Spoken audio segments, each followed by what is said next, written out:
Já está aqui comigo a Fernanda, psicóloga especialista na relação pais-bebê. Fernanda, bom dia, prazer tê-la conosco. Bom dia, Aline, bom dia, ouvintes. É um prazer estar aqui, né, falando sobre esse tema que para mim é muito bacana, né? Essa relação pais e filhos, né, o impacto, né, dessa relação na nossa vida. Prazer estar aqui. Prazer todo nosso. Quem é a Fernanda? Então, né, é difícil se apresentar, mas eu acho que antes de tudo, mãe, né, não tem como me apresentar sem falar do Pitoco, né, que inclusive estava circulando por aqui antes. Veio dar um oi, um querido? Isso. E sou psicóloga, né, sou especialista na relação pais-bebê. Sempre fui muito curiosa nessa área, né, acho que o início da vida, ela é fundamental para constituir quem nós somos hoje. Né? Então, enquanto adultos. Então, para mim, estudar esse início da vida é algo que sempre me chamou muito a atenção. Quantos anos de atuação, Fernanda, tu tens? 8 anos. E por que a psicologia? Boa pergunta. Né? Eu normalmente Boa faço pergunta. isso aqui no Papos. A gente combina uma pauta, mas eu gostaria de começar por outra. É que a psicologia, ela dá um entendimento do ser humano, né, totalmente diferente. Né? Quando a gente consegue entender como a gente se constitui, né? Como a gente pensa, o nosso comportamento.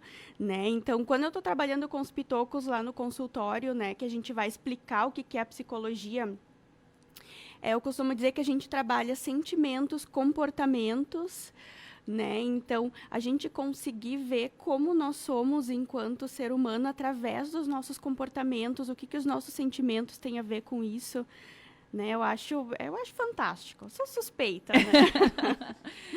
Fernanda, quando a gente te chamou para participar do Papos de hoje, eu te dizia justamente sobre esse impacto, usei essa expressão, né, na vida dos bebês, das crianças hoje, mas também na vida adulta. E tu começou, e acho que até a gente vai começar pelo fim, porque tu fez essa fala, né? Tu me disse uma parte significativa da presença ou não dos pais na nossa infância é responsável pelo aquilo que somos hoje, né? Ou pela forma como nós lidamos com algumas coisas no dia de hoje. De que forma esse impacto está presente na nossa vida enquanto adultos, né? Porque a gente nem tem toda uma memória da nossa infância, mas como que esse impacto fica? Esse impacto fica através de como a gente vai se constituindo. Né? Então, a forma com que se dá ali a nossa infância, a relação com os pais, a relação com o outro, né?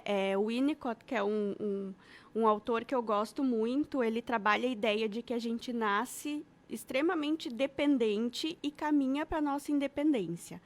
Né? Então, como a gente caminha para essa independência é muito interessante, porque isso vai através do afeto, né, das relações, né? Então, dessa forma, a gente vai se constituindo, né? Claro, a gente tem a nossa carga genética, a gente tem a nossa cultura, mas tem toda essa bagagem emocional também, a forma com que a gente se relaciona ali com os nossos primeiros exemplos, né, pai e mãe, né, ou os responsáveis, que estão, quando a gente fala em pai e mãe, a gente fala no papel materno e paterno, né, a gente sabe que tem outras constituições de família hoje, né, mas quem faz esse papel, né, paterno e materno, e através dessas relações, como a gente se relaciona com o outro, a gente vai se constituindo, né. Mas e qual é esse papel? Pois então, né, esse papel é o de proteção, né, o afeto também é muito importante, né, a forma com que tu te relaciona com o teu filho vai mostrando para essa criança também exemplos de como ele se relacionar com os outros, né. Fernanda, a gente falava nos bastidores sobre o impacto das escolhas que a gente faz hoje na criação dos nossos filhos, para a vida deles, óbvio, mas para a nossa também. A gente pode estar repetindo o comportamento que a gente assistiu, que a gente vivenciou, ou pode estar tão preocupado em fazer tudo diferente e se atrapalhar nessa jornada? Porque vamos pensar assim, exemplos, né? Vamos pensar, tive uma mãe ausente, uma mãe que super trabalhava, que estava inserida no mercado de trabalho, que por isso delegava cuidados, delegava momentos de afeto, delegava apresentações da escola. Embora eu sei que na mente do nosso ouvinte vem muito mais o pai, né? Porque é muito mais comum, e aí tu pode me corrigir se eu estiver errado, a gente ouvir isso sobre a figura paterna do que a materna. Mas vamos lá, independente, né? E hoje esse exagero que a gente possa ter de cuidado, de necessidade de estar presente, de culpa o tempo todo, porque daí não está presente em uma situação e tem essa culpa. Nós podemos estar repetindo aquilo que armazenamos da presença ou não dos nossos pais? Isso vai depender de uma coisa que a gente chama que é resiliência, né? A resiliência faz com que a gente enxergue determinada situação e transforme isso para um lado positivo, né? Tu trouxe esse exemplo assim, né, tive uma mãe ausente, eu posso estar repetindo esse padrão, vai depender de como essa resiliência se constitui em mim, né? Porque eu posso ter isso desenvolvida, a resiliência a tal ponto de que eu consigo me dar conta, né, do que aconteceu comigo e eu vou querer fazer diferente, né? E a gente consegue fazer isso sozinho? Boa pergunta, né? Em algumas situações, sim, né? A gente vai, em função do que a gente vive, a gente vai desenvolvendo isso, né? Em outras situações, a gente não consegue fazer sozinha, a gente precisa buscar, né, esse apoio especializado. Fernanda, uma pergunta que aparece quando a gente fala da tua participação aqui é o excesso de cuidado. O medo que a gente tem, às vezes, de forma exagerada de que aconteça alguma coisa com o bebê. Já entendi que nos primeiros dias a gente tem um medo que é surreal, né? Inclusive já contei aqui para a audiência, e toda mãe tem uma história para contar de como verificava se a criança estava dormindo, né? E tá respirando. Tá tudo certo. Já entendi que esses primeiros dias a gente tem pânico mesmo. Mas depois, né, esse excesso de cuidado que às vezes a gente tem para não se machucar, para estar tudo impecável, e aí começa uma cobrança intensa, porque nós estamos muito inseridos com outras demandas também. Como é que a gente faz para dar conta de tudo isso? Ou não dá conta? Pois então, né? Eu acho que o excesso de cuidado, né, eu sei que a gente às vezes tenta proteger, né? Sei porque sou mãe, estou passando pela situação, né? A gente tenta proteger, né? Mas a questão é que amar é também dizer não, amar é também frustrar, amar é também deixar o nosso filho encontrar o próprio caminho, né? Então, às vezes, a gente fica nesse excesso de cuidado para que ele não sofra o que eu sofri, ou para que ele não passe o que eu passei, né? E é importante a gente pensar que algumas coisas a criança ela precisa passar, né? Ela precisa se frustrar, ela precisa ouvir um não, ela precisa de limites concretos, né? E, às vezes, esse nosso excesso de cuidado, de zelo, né? Enfim, colocar a criança numa redoma, né, numa bolha, vai estar trazendo alguns prejuízos para ela, né? Na prática? Na prática, vamos pensar, né? Esse limite, esse não, porque, de novo, vou conectar com a audiência, eu tenho um bebê de 2 anos. Quando que começa esse não? Quando que eu começo a entender que ele está tendo esse entendimento? O bebê, eu parto do pressuposto que ele sempre tem um entendimento da forma dele, né?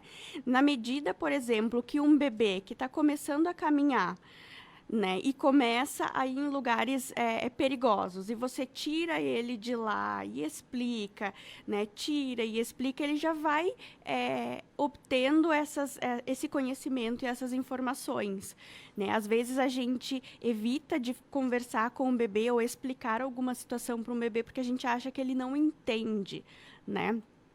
Ele pode não compreender da maneira que a gente cognitivamente entende, mas ele vai obtendo essas informações, né? Então, os limites eles vão ser dados dependendo da faixa etária dele, né? O bebê que está começando a caminhar e vai em lugares impróprios, né? Ok, tu vai tirar, né? Tu vai tirar a mãozinha, tu vai explicar, né? Diferente de uma criança maior que já tem uma percepção cognitiva e que a gente consegue explicar ação e reação para ela, né? Então, esses limites, os limites físicos, né? Que a gente precisa ir pontuando também, né? E isso vai dando também os limites emocionais.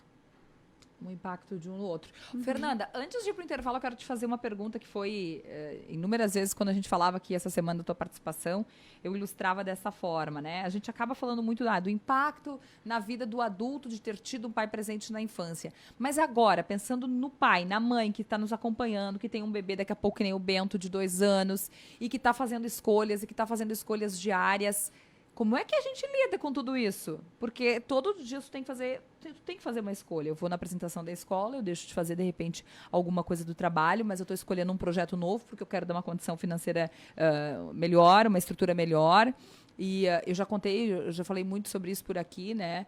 Que não é incomum eu estar em algum lugar e alguém me perguntar onde está o Bento ou com quem ele ficou e eu ter a sensação de que talvez eu deveria estar com ele e não estar no lugar fazendo aquilo que eu também amo fazer.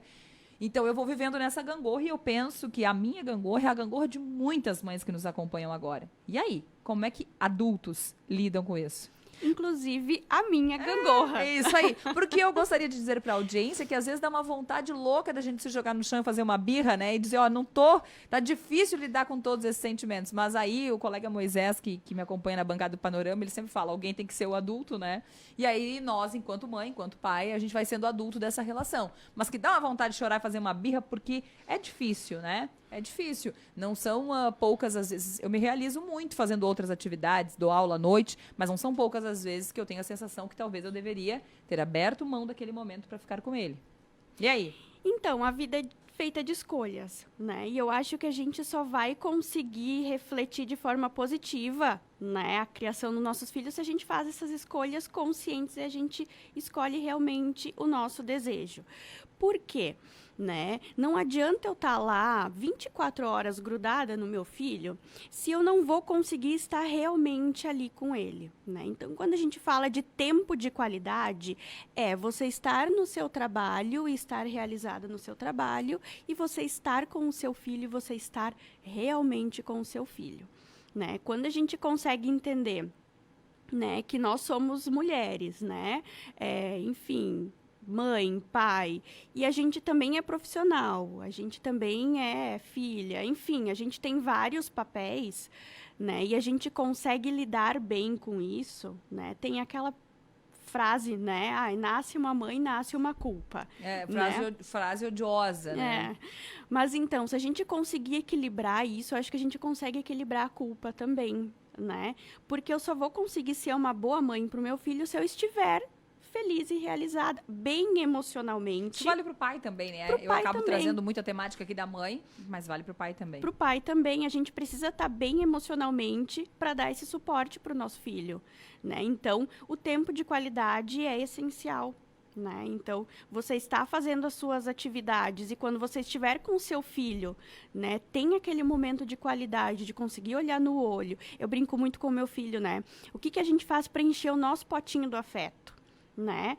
E aí, ele que me diz o que precisa encher o potinho do afeto dele. Pode ser um carinho, pode ser ficar ali, né, 15 minutos no silêncio, abraçado, né? Mas se enche o potinho do afeto dele, é o principal, né? Então, a gente conseguir ter esse tempo de qualidade com a criança, né? E a gente conseguir lidar bem com isso quando a gente estiver longe deles, é o essencial. Agora, fale-me mais sobre o potinho do afeto para nossa audiência, quem sabe essa seja uma boa sugestão.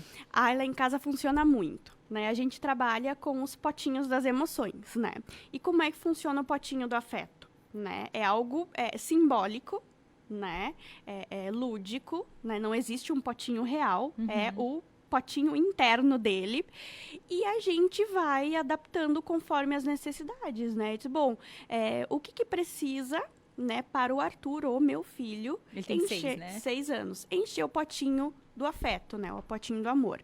Às vezes é brincar, às vezes é ouvir determinada demanda, às vezes é um passeio, ou seja, é a necessidade dele, né?